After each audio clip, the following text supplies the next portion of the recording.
नमस्कार दोस्तों। पिछली कक्षा में हम लोगों ने कुतुबुद्दीन ऐबक को पढ़ा हुआ था, जो कि गुलाम वंश के अंतर्गत आता था। हम लोग सल्तनत काल का अध्ययन कर रहे थे। सल्तनत काल में ही एक वंश हुआ है गुलाम वंश। गुलाम वंश के बारे में हम लोग पढ़ रहे थे और पिछली कक्षा में हम लोगों ने कुतुबुद्दीन ऐबक को पढ़ा हुआ था।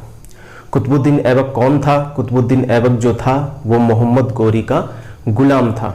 पहली बात, जब कुतुबुद्दीन ऐबक की मृत्यु हो जाती है तो उसके बाद उसका जो पुत्र था आराम शाह, वो गद्दी पर बैठता है। परंतु आराम शाह एक अयोग्य शासक था और इसका फायदा उठा करके जो इसका कुतुबुद्दीन ऐबक का जो गुलाम था, कौन? इल्तुतमिश।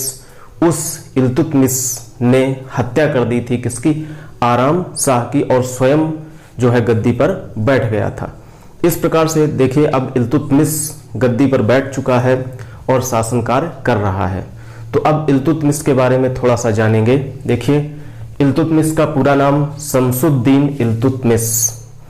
इसका शासन काल कितना था? 1210 से 1236 ईस्वी तक। चूंकि 1210 ईस्वी में ही कुतुबुद्दीन ऐबक की मृत्यु हुई थी और 1210 ईस्वी में जब उसकी मृत्यु हो जाती है तो आराम शाह हालांकि गद्दी पर 1210 में बैठता है, परंतु 1210 में ही उसकी हत्या हो जाती है और 1210 ईस्वी में इल्तुतमिश शासन कार्य करने लगता है। तो इल्तुतमिश का जो शासन काल है वो 1210 से 1236 ईस्वी तक है। लगभग 26 वर्ष इसने शासन किया हुआ था। इल्तुतमिश के बारे में ये चीज हो गई। अब देखिए, इल्तुतमिश क्या था? गुलामों का गुलाम।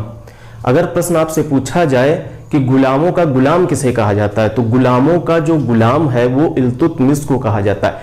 क्यों कहा जाता है गुलामों का गुलाम? देखिए, कुतुबुद्दीन ऐबक किसका गुलाम था? मोहम्मद गोरी का। और इल्तुतमिश किसका गुलाम है? इल्तुतमिश गुलाम है कुतुबुद्दीन ऐबक का। तो हुआ गुलामों का गुलाम, यानी कुतुबुद्दीन ऐबक खुद गुलाम और कुतुबुद्दीन ऐबक का गुलाम इल्तुतमिश। इसीलिए इल्तुतमिश को क्या कहा जाता है? इल्तुतमिश को कहा जाता है गुलामों का गुलाम। और एक चीज यहां पर ध्यान रखेंगे कि जो इल्तुतमिश था वो कुतुबुद्दीन ऐबक का गुलाम तो था ही, इसके साथ साथ कुतुबुद्दीन ऐबक का दामाद भी था इल्तुतमिश। याद रखेंगे, इल्तुतमिश जो था वो कुतुबुद्दीन ऐबक का दामाद भी था और गुलाम तो था ही। एक बात हो गई। अब देखिए, इल्तुतमिश किस तुर्क जनजाति का था? ये इल्बरी तुर्क जनजाति का था। इसके पहले हमने बताया हुआ था कुतुबुद्दीन ऐबक किस तुर्क जनजाति का था। कुतुबुद्दीन ऐबक जो था वो ऐबक तुर्क जनजाति का था और ये जो इल्तुतमिश है वो इल्बरी तुर्क जनजाति का है। इसीलिए हमने पिछली कक्षा में बताया हुआ था कि इसको गुलाम वंश को गुलाम वंश भी कहते हैं और इल्बरी वंश भी कहते हैं, और एक नाम और बताया था मामलुक वंश। तो इल्बरी वंश इसीलिए कहा जाता है क्योंकि जो इल्तुतमिश है वो इल्बरी तुर्क जनजाति से संबंधित था, इसलिए इस गुलाम वंश को जो है वो इल्बरी वंश भी कहा जाता है। एक बात हो गई, ये गुलामों का गुलाम कहा जाता है और ये इल्बरी तुर्क जनजाति से संबंधित था। अब बात करते हैं इल्तुतमिश के बारे में। दिल्ली का प्रथम मुस्लिम शासक। देखिए, ये जो इल्तुतमिश था वो दिल्ली का प्रथम मुस्लिम शासक था। कैसे था दिल्ली का प्रथम मुस्लिम शासक? आइए जानते हैं। देखिए, सबसे पहले मोहम्मद गौरी ने अपने विजित साम्राज्य को किसको सौंपा? कुतुबुद्दीन ऐबक को। कुतुबुद्दीन ऐबक ने अपनी राजधानी कहां बनाई थी? लाहौर में बनाई थी। अभी वो दिल्ली नहीं आया था। कुतुबुद्दीन ऐबक दिल्ली नहीं आया था, लेकिन इस इल्तुतमिश ने क्या किया? इल्तुतमिश ने अपनी राजधानी लाहौर से स्थानांतरित करके कहां कर दी? दिल्ली कर दी। तो जब इसने अपनी राजधानी लाहौर से स्थानांतरित करके दिल्ली कर दी तो दिल्ली का प्रथम मुस्लिम शासक कौन हुआ?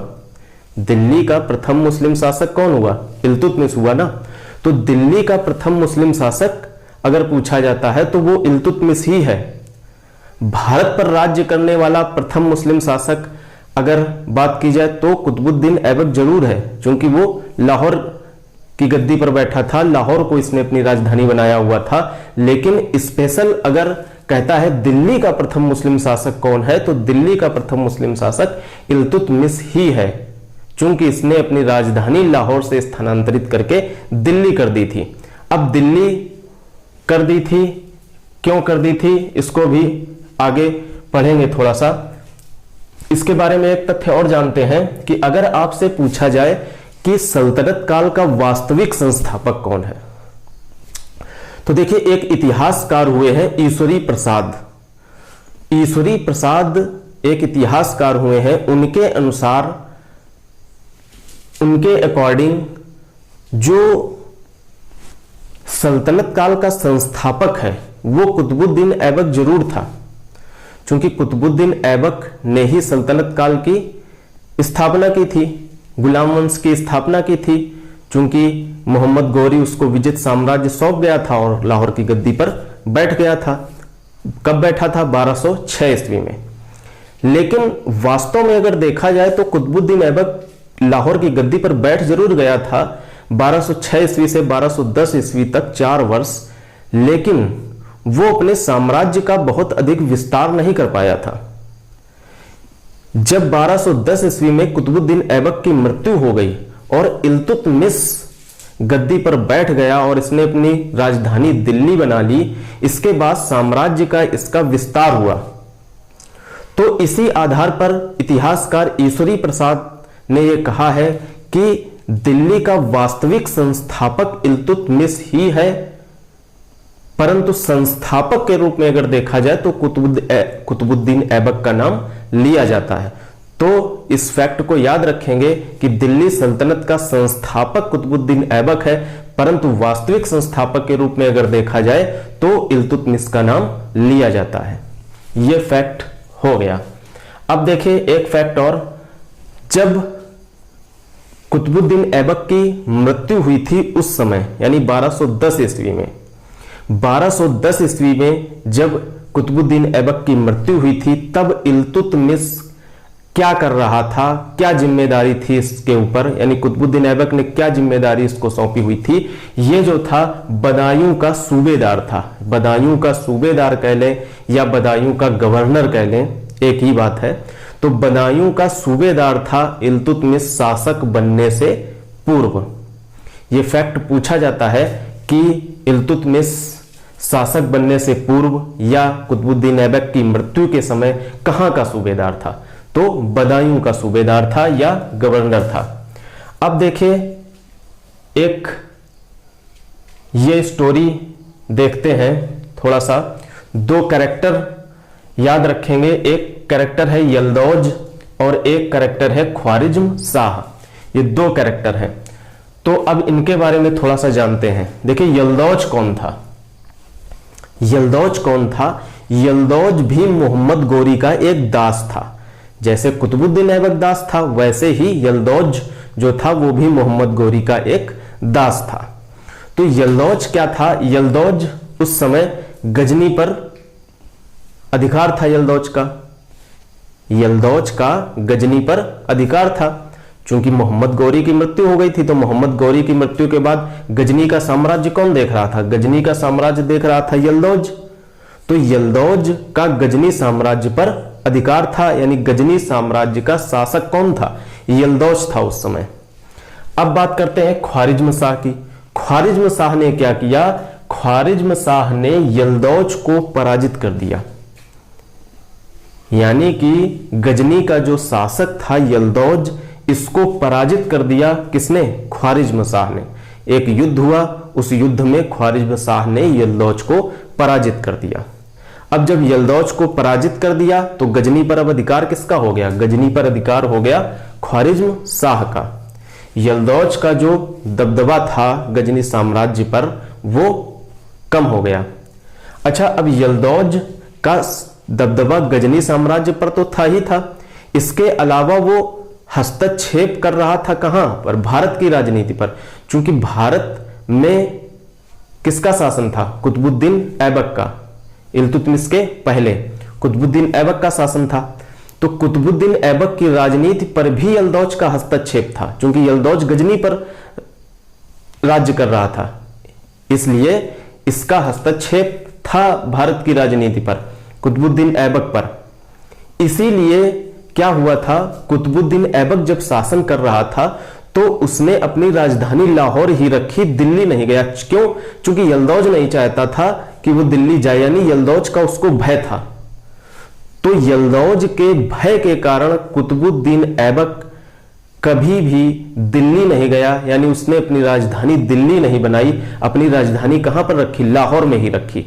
लेकिन यहां पर टर्निंग पॉइंट हुआ, ख्वारिज़्म शाह ने यलदौज को पराजित कर दिया, गजनी पर अपना अधिकार कर लिया। जब गजनी पर अपना अधिकार कर लिया, यलदौज का दबदबा खत्म हो गया, भय खत्म हो गया। तो कुतुबुद्दीन ऐबक की मृत्यु के बाद कौन शासक हुआ? इल्तुतमिश। तो उस समय जब यलदौज का भय खत्म हो गया, तभी इल्तुतमिश ने अपनी राजधानी लाहौर से स्थानांतरित करके कहां कर ली? दिल्ली में कर ली। तो ये फैक्ट आप समझ गए होंगे कि किस प्रकार से लाहौर से दिल्ली स्थानांतरित हुई और क्यों इल्तुतमिश के पूर्व कुतुबुद्दीन ऐबक दिल्ली आने का साहस नहीं कर पा रहा था यलदौज के भय से, और उसका भय कब समाप्त हुआ। इतने फैक्ट आप जान गए। अब देखिए क्या हुआ। ख्वारिज़्म शाह जो था, ख्वारिज़्म शाह का पश्चिमोत्तर भारत पर भी शासन था। पश्चिमोत्तर भारत, पश्चिमोत्तर भारत किस तरफ? पाकिस्तान की तरफ, पाकिस्तान की साइड में, सिंधु नदी की साइड में, वहां पर भी ख्वारिज़्म शाह का अधिकार था, दबदबा था। तो एक और टर्निंग पॉइंट यहां पर होता है। आपने एक नाम सुना होगा, चंगेज खां। चंगेज खां कौन था? मंगोल शासक था। मंगोल कौन होते थे? अभी हम मंगोलों के बारे में पढ़ाएंगे कि मंगोल कौन थे, वो बात की बात है। अभी बस इतना जानते हैं कि मंगोल शासक चंगेज खां था। चंगेज खां कौन था? चंगेज खां जो था वो मंगोल शासक था। एक बात। दूसरी बात, चंगेज खां का मूल नाम क्या था? चंगेज खां का एक मूल नाम था तेमुचिन। अगर आपसे पूछा जाए चंगेज खां का मूल नाम क्या था, तो चंगेज खां का मूल नाम तेमुचिन था। तो चंगेज खां बहुत शक्तिशाली शासक था, बहुत शक्तिशाली व्यक्ति था। तो इसने क्या किया था कि पश्चिमोत्तर भारत पर आक्रमण किया। जब पश्चिमोत्तर भारत पर इसने आक्रमण किया तो वहां पर इसने ख्वारिज़्म शाह को पराजित कर दिया। मंगोल शासक चंगेज खां ने पश्चिमोत्तर भारत पर आक्रमण करके ख्वारिज़्म शाह को पराजित कर दिया। अब देखिए इसके बाद क्या हुआ। एक घटना घटित हुई। घटना यह घटित हुई जब ख्वारिज़्म शाह पराजित हो गया तो ख्वारिज़्म शाह का एक पुत्र था जलालुद्दीन मंगबरनी। जलालुद्दीन मंगबरनी, पुत्र का नाम क्या था? पुत्र का नाम था जलालुद्दीन मंगबरनी। तो जो ख्वारिज़्म शाह का पुत्र था वो था जलालुद्दीन मंगबरनी। ये क्या हुआ? भागा वहां से। जब चंगेज खां ने अटैक किया, ख्वारिज़्म शाह को पराजित कर दिया, तो ख्वारिज़्म शाह का जो पुत्र था जलालुद्दीन मंगबरनी वो वहां से भागा और भाग करके कहां पर आया? दिल्ली में। और दिल्ली में शासन किसका था उस समय? इल्तुतमिश का। लेकिन जब दिल्ली आया शरण मांगने इल्तुतमिश से जलालुद्दीन मंगबरनी, तो इल्तुतमिश ने क्या किया? इल्तुतमिश ने जलालुद्दीन मंगबरनी को शरण नहीं दी। क्यों शरण नहीं दी? क्योंकि मंगोल शासक चंगेज खां से वो भयभीत था। मंगोल शासक चंगेज खां का दबदबा था। मंगोल शासक चंगेज खां से इल्तुतमिश भयभीत था उसकी शक्ति के आगे। तो इसी कारण जलालुद्दीन मंगबरनी ने उसकी कोई सहायता नहीं की, जलालुद्दीन मंगबरनी को शरण नहीं दी। इससे चंगेज खां क्या होता है? खुश हो जाता है। किससे खुश हो जाता है? इल्तुतमिश से खुश हो जाता है कि हमारे दुश्मन को इसने शरण नहीं दी है। इसीलिए चंगेज खां ने कभी भी दिल्ली पर आक्रमण नहीं किया। ये फैक्ट ध्यान रखेंगे कि चंगेज खां ने दिल्ली पर आक्रमण कभी नहीं किया था। क्यों नहीं किया था, ये पूरी स्टोरी हम आपको बता चुके। अब देखिए एक फैक्ट और देखेंगे। अगर आपसे प्रश्न पूछा जाता है कि मंगोल सर्वप्रथम कहां पर देखे गए और किसके शासनकाल में देखे गए भारत में, भारत की बात हो रही है कि भारत में मंगोल सबसे पहले कहां देखे गए और किसके शासनकाल में देखे गए।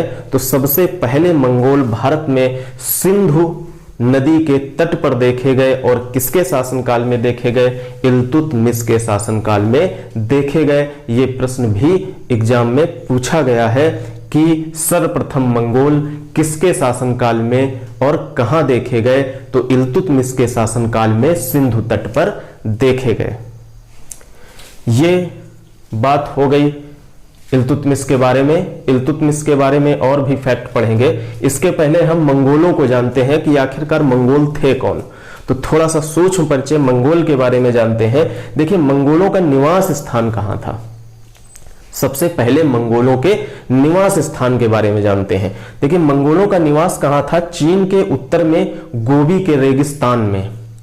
चीन का जो उत्तरी हिस्सा है वहां पर गोबी का रेगिस्तान पड़ता है, उसी गोबी के रेगिस्तान में ही इन मंगोलों का निवास स्थान था। और ये कैसी जाति थी, घूमने फिरने वाली ये अर्ध सभ्य जाति थी। घूमने फिरने वाली ये घूमा करते थे और ये सभ्य नहीं होते थे, अर्ध सभ्य थे। सभ्यता इनको आधी थी आधी नहीं थी। और आगे जानते हैं, देखिए थोड़ा सा इसके मंगोलों के बारे में।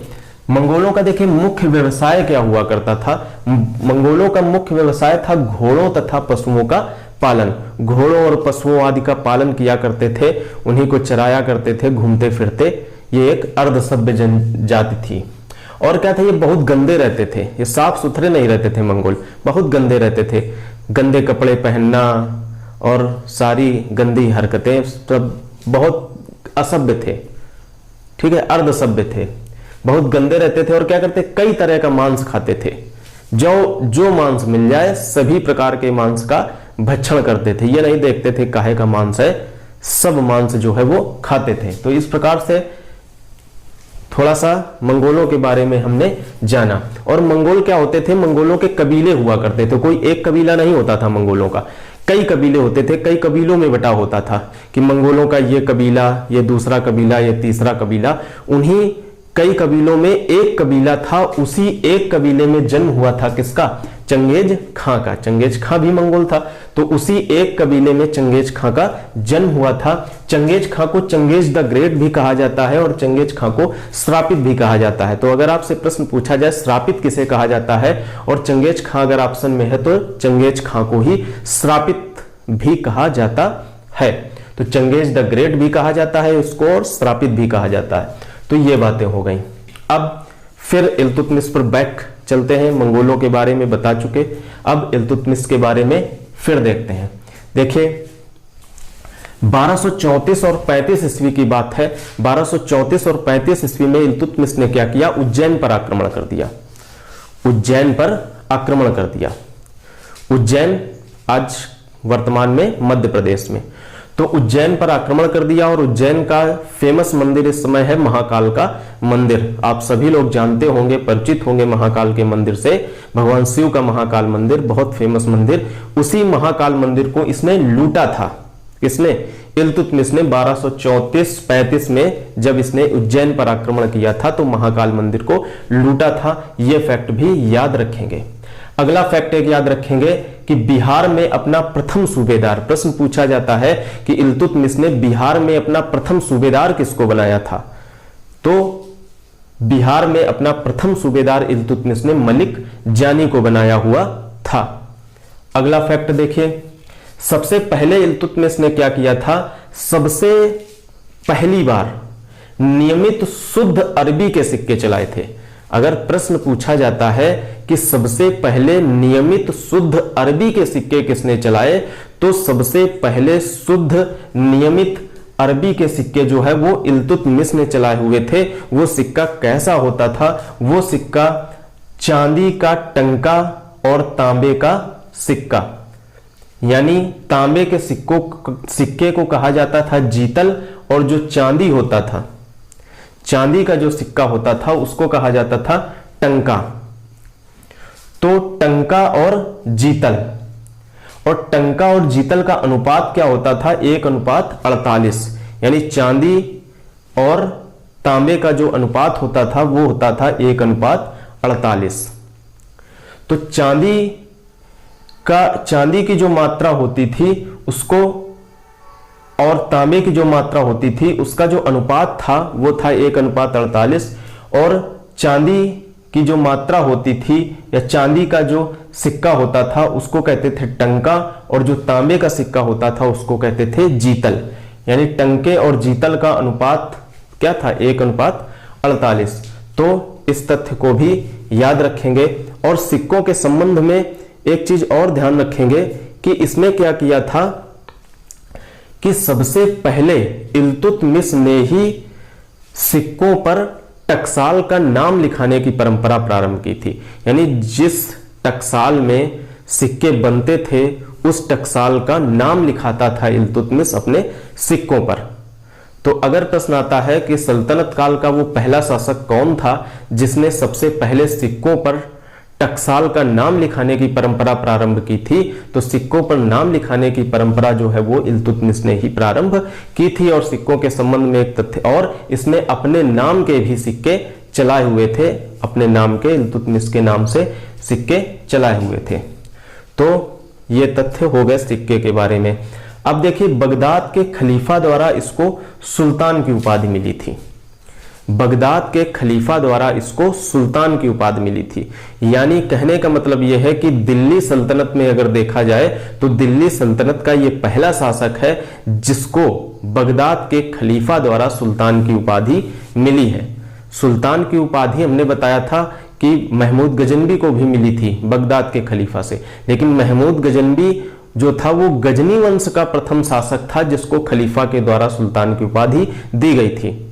लेकिन यहां पर बात कहां हो रही है? दिल्ली सल्तनत की बात हो रही है। दिल्ली सल्तनत के प्रथम शासक की बात हो रही है जिसको बगदाद के खलीफा द्वारा सुल्तान की उपाधि दी जा रही है। तो दिल्ली सल्तनत का पहला शासक कौन है? इल्तुतमिश है। क्योंकि कुतुबुद्दीन ऐबक को तो सुल्तान की उपाधि मिली नहीं, वो सुल्तान की उपाधि ही उसने नहीं ग्रहण की थी। उसने सिपह सालार पद से शासन करता था, वो बताया हुआ था पिछली कक्षा में। तो अगर आपसे पूछा जाए कि दिल्ली सल्तनत का वो पहला शासक कौन था जिसको बगदाद के खलीफा द्वारा सुल्तान की उपाधि मिली थी, तो वो इल्तुतमिश था, दिल्ली सल्तनत का। और इस दूसरे शब्दों में इस प्रश्न को कह सकता है कि दिल्ली सल्तनत का पहला सुल्तान कौन था? तो दिल्ली सल्तनत का पहला सुल्तान कौन हुआ? इल्तुतमिश तो ही हुआ। इल्तुतमिश को ही तो उपाधि मिली है सुल्तान की। तो दिल्ली सल्तनत का पहला सुल्तान अगर पूछा जाता है तो वो भी इल्तुतमिश था। अब देखिए बगदाद के खलीफा द्वारा इसको एक और उपाधि मिली थी इल्तुतमिश को, खिलहत की उपाधि। खिलअत, इल्तुतमिश को बगदाद के खलीफा से एक और उपाधि मिली थी, खिलअत की उपाधि। ये भी याद रखेंगे। अब देखिए मोस्ट इंपॉर्टेंट तथ्य, इल्तुतमिश ने क्या किया हुआ था? अपने प्रशासनिक कार्यों को सुचारू रूप से चलाने के लिए 40 सरदारों का एक दल गठित किया था। और 40 वो सरदार कैसे होते थे? योग्य सरदार होते थे, योग्य होते थे, कर्मठ होते थे। ठीक है, तो योग्य सरदारों का एक दल गठित किया था। उन सरदारों की संख्या कितनी थी? 40 सरदारों का एक दल गठित किया था अपने प्रशासनिक कार्यों को सुचारू रूप से चलाने के लिए। किसने? इल्तुतमिश ने। तो इस दल को क्या कहा जाता था? नाम क्या था इस दल का? गुलाम चालीसा कहले या तुर्कान ए चहलगानी। तो गुलाम चालीसा या तुर्कान ए चहलगानी का गठन किसने किया था? मोस्ट इंपॉर्टेंट क्वेश्चन, इल्तुतमिश ने किया था गुलाम चालीसा का गठन। ये गुलाम चालीसा 40 सरदारों की एक टोली होती थी, 40 सरदारों का एक दल होता था, एक समूह होता था जो प्रशासनिक कार्यों को करता था सुचारू रूप से। तो ये गुलाम चालीसा की बात हो गई, तुर्कान ए चहलगानी की बात हो गई। अब देखिए आगे बढ़ते हैं। अब स्थापत्य कला के संबंध में बात करते हैं कि इल्तुतमिश ने स्थापत्य कला के संदर्भ में क्या कार्य किया हुआ था। तो पिछली कक्षा में भी बताया हुआ था हमने कि कुतुबुद्दीन ऐबक ने कुतुब मीनार के निर्माण कार्य को प्रारंभ किया था और पहली मंजिल बनवाई थी। इसके बाद इल्तुतमिश ने क्या किया था? उसकी दूसरी मंजिल, तीसरी मंजिल और चौथी मंजिल का निर्माण कराया था। इसका तात्पर्य यह है कि इल्तुतमिश ने जो है वो कुतुब मीनार के निर्माण कार्य को पूरा किया था। यानी कुतुबुद्दीन ऐबक ने निर्माण कार्य को प्रारंभ किया था और इल्तुतमिश ने निर्माण कार्य को पूरा किया था। दोनों अलग अलग चीज याद रखेंगे। और एक फैक्ट और बताया था कि चौथी मंजिल का जीर्णोद्धार और पांचवी मंजिल का निर्माण किसने कराया था? फिरोज शाह तुगलक ने। तुगलक वंश में पढ़ेंगे इसी सल्तनत काल के अंतर्गत। तो ये कुतुब मीनार, और ये कुतुब मीनार जो है वो एक कल मस्जिद बताई थी जिसका निर्माण कुतुबुद्दीन ऐबक ने कराया था, कुव्वत उल इस्लाम मस्जिद। इस कुव्वत उल इस्लाम मस्जिद के पास में ही ये कुतुब मीनार स्थित है। दिल्ली में अगर आप जाएं, महरौली एक स्थान है, उसी महरौली स्थान में ये कुतुब मीनार है, वहीं पास ही में कुव्वत उल इस्लाम मस्जिद है। और बताया था कि कुव्वत उल इस्लाम मस्जिद का जो दक्षिणी प्रवेश द्वार है वो अलाई दरवाजा है, वहीं अलाई दरवाजा है। और इसी कुतुब मीनार के पास में जो है वो महरौली का लौह स्तंभ, ठीक है, महरौली का लौह स्तंभ आप लोगों ने सुना होगा, उसकी खास विशेषता उसमें जंग नहीं लगती है। तो वो महरौली का लौह स्तंभ जो है वो भी वहीं पास ही में स्थित है, कुतुब मीनार के पास में, महरौली में ही। ये सब महरौली में ही है। तो ये चीज हो गई। अब आगे बढ़ते हैं। देखिए, नासिरुद्दीन का मकबरा भी बनवाया हुआ था किसने? इल्तुतमिश ने। ये नासिरुद्दीन कौन था? देखिए, नासिरुद्दीन जो था, ये नासिरुद्दीन ये बड़ा पुत्र था, ये ज्येष्ठ पुत्र था किसका? इल्तुतमिश का।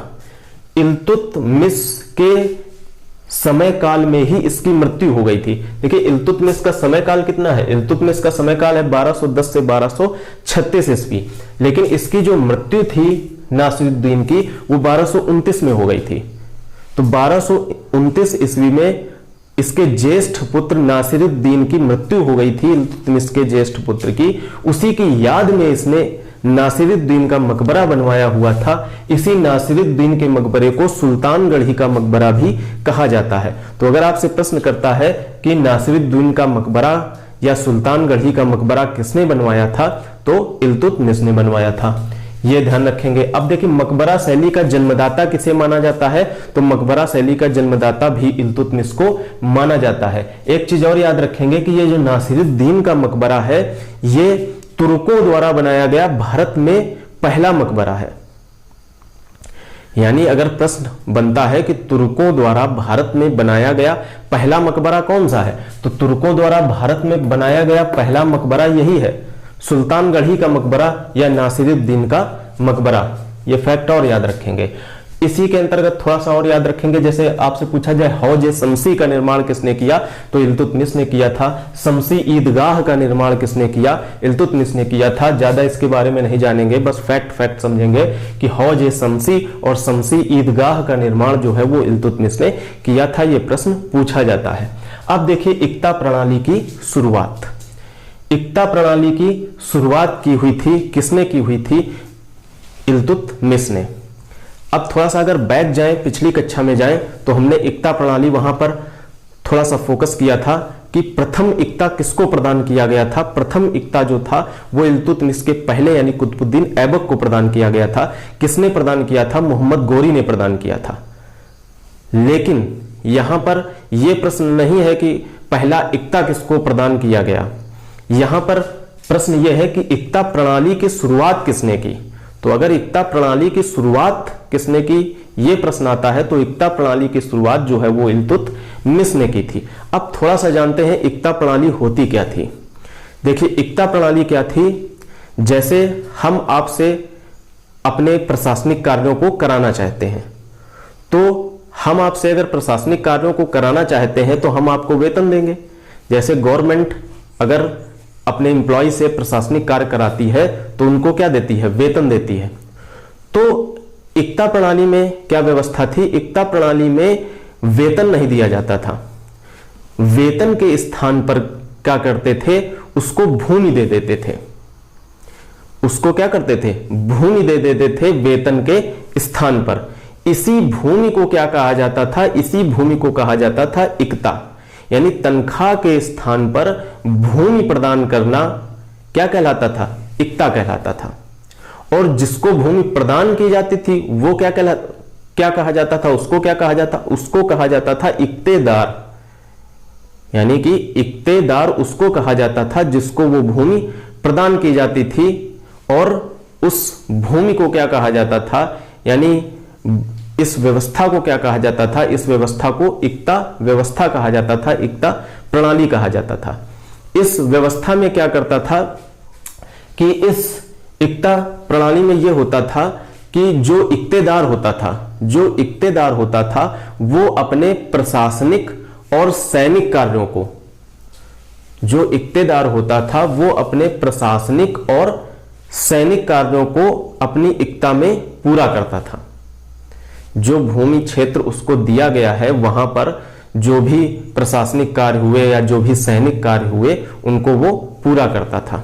और क्या करता था इस इक्ता प्रणाली में कि अपना वेतन, भाई राजस्व उसने वसूला, जो भी उसको इक्ता मिला वहां से उसने क्या किया, राजस्व की वसूली की, और राजस्व की वसूली करने के बाद उसने उस राजस्व की वसूली से अपना वेतन निकाला। प्रशासनिक कार्यों में जितना खर्च हुआ उस खर्च को निकाला, सैनिक कार्यों में जितना खर्च हुआ उस सैनिक कार्यों में खर्चों को निकाला, सारे खर्चे निकाल दिए। उन सारे खर्चों को निकालने के बाद जो बचा उसको राजकोष में जमा करना होता था। और ध्यान रखेंगे जो बची हुई राशि होती थी जो राजकोष में जमा की जाती थी उसको फवाजिल कहा जाता था। क्या कहा जाता था, उस बची हुई राशि को जो है वो फवाजिल कहा जाता था। इस चीज को याद रखेंगे आप। तो इक्ता प्रणाली मैं समझता हूं आप लोगों को समझ में आ गया होगा कि तनख्वाह के स्थान पर भूमि प्रदान करना जो है वो इक्ता प्रणाली कहलाता था। इस प्रणाली में जो है जो इक्तेदार होता था वो अपने प्रशासनिक और सैनिक कार्यों को पूरा करता था और जो अपना वेतन निकालता था, प्रशासनिक कार्यों का जो खर्चा होता था वो निकालता था, सैनिक खर्चा जो होता था वो निकालता था। इसको निकालने के बाद जो भी धन बच जाता था, राजस्व की वसूली करने के बाद जो भी धन बच जाता था वो उसको जमा करना होता था राजकोष में, और जो ये धनराशि बची हुई होती थी इसको क्या कहा जाता था, फवाजिल कहा जाता था। तो इस प्रकार से हमने इक्ता प्रणाली के बारे में जान लिया डिटेल से। अब थोड़े से और फैक्ट जानते हैं। देखिए जो न्याय चाहने वाला व्यक्ति होता था जब इल्तुतमिश के सामने आता था तो वो हमेशा लाल वस्त्रों को धारण करता था। प्रश्न पूछा जाता है कि न्याय चाहने वाला व्यक्ति इल्तुतमिश के समक्ष किस रंग के वस्त्रों को धारण करता था, तो लाल वस्त्र के रंगों को धारण करता था। इसका तात्पर्य होता था कि यह व्यक्ति न्याय चाहने वाला है, ये न्याय की गुहार लेकर के इल्तुतमिश के सामने, शासक के सामने आया हुआ है। यह चीज हो गई।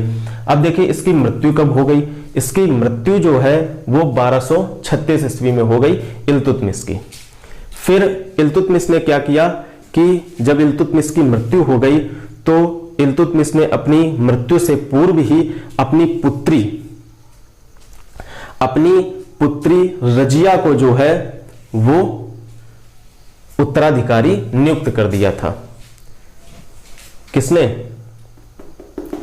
इल्तुतमिश ने अपनी मृत्यु के पूर्व ही अपनी पुत्री रजिया सुल्तान को अपना उत्तराधिकारी नियुक्त कर दिया था कि हमारी मृत्यु के बाद शासक कौन होगी, शासिका कौन होगी, रजिया सुल्तान। लेकिन हुआ क्या, एक दूसरा पुत्र था किसका, इल्तुतमिश का, उसका नाम था रुकनुद्दीन फिरोज शाह। क्या नाम था? रुकनुद्दीन फिरोज शाह। ये गद्दी पर बैठ गया, रजिया सुल्तान को इसने गद्दी पर नहीं बैठने दिया। लेकिन ये एक अयोग्य शासक था, पहली बात। दूसरी बात ये थी कि जो इसकी मां थी रुकनुद्दीन फिरोज शाह की, उसका नाम था शाह तुर्कान। उसका बहुत हस्तक्षेप था किस पर? शासन पर। तो उसका बहुत अधिक हस्तक्षेप था। तो ये बात पसंद नहीं आ रही थी किनको? तुर्क अमीरों को, चूंकि तुर्क अमीर जो थे उनका भी हस्तक्षेप हुआ करता था शासन पर प्रेशर होता था, शासन पर दबाव होता था। तो ये बात तुर्क अमीरों को पसंद नहीं आई। पहली बात तो वो अयोग्य शासक था फिरोज शाह। दूसरी बात उसकी जो मां थी शाह तुर्कान, वो बहुत अधिक हस्तक्षेप करती थी शासन कार्यों में। तो ये बात पसंद नहीं आई किसको? तुर्की अमीरों को। तो तुर्की अमीरों को जब पसंद नहीं आई तो इस फिरोज शाह को वो गद्दी से उतार देते हैं, हटा देते हैं, और किसको बना देते हैं? शासक रजिया सुल्तान को। तो इस प्रकार से अब शासक कौन हो गई? शासक हो जाती है रजिया सुल्तान। एक बात, शासक हो गई रजिया सुल्तान। अब रजिया सुल्तान के बारे में पढ़ेंगे अगली क्लास में। थोड़ा सा एक चीज और जान लेते हैं। जो इक्ता प्रणाली थी एकता प्रणाली के संबंध में एक तथ्य छूट गया, इसको थोड़ा सा और जान लेते हैं।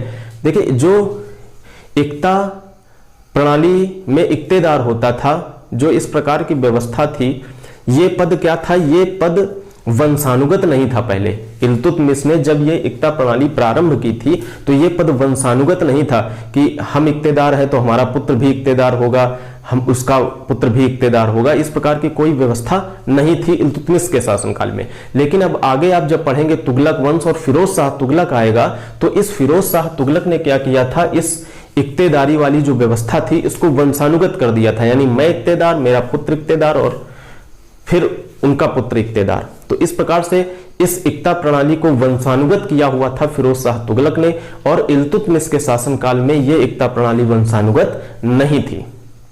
तो इस तरीके से हम लोगों ने आज विधिवत जो है वो इल्तुतमिश के संबंध में जाना। अब रजिया सुल्तान को शासक बना दिया गया है, तो नेक्स्ट क्लास में रजिया सुल्तान को पढ़ेंगे और उसके बाद बलबन को भी पढ़ेंगे। तब तक के लिए धन्यवाद।